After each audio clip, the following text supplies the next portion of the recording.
Ibig ko pong ipaabot sa inyo ang pagbati ng isang mabiyaya at maligayang Pasko. Siguro po kapansin-pansin na ang Pasko ay isang panahon ng liwanag. Nandyan ang mga Christmas lights, nandyan ang mga parol, nandyan po ang mga kandila, lahat po, pati ang ngiti ay nagbibigay liwanag. Sabi nga po sa isang passage sa Bible, sa Prophet Isaiah, ang mga taong naglalakbay sa dilim, nakakita na ng liwanag. Ang liwanag pong yan ay may pangalan, hindi po kumukuti-kutitap, kundi si Jesus. Siya po ang liwanag ng mundo. Ang ating pong panahon ngayon, maraming kadiliman, no? Nakaranas sa Zamboanga ng karahasan, sa Bohol ay nakaranas din ng lindol.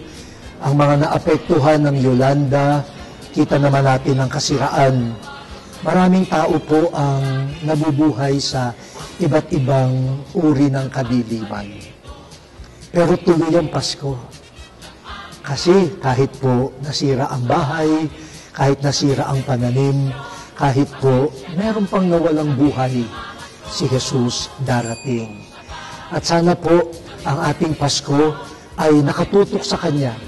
Dahil siya lang naman talaga ang permanente. Kaya meron tayong makakapitan, may pag-asa.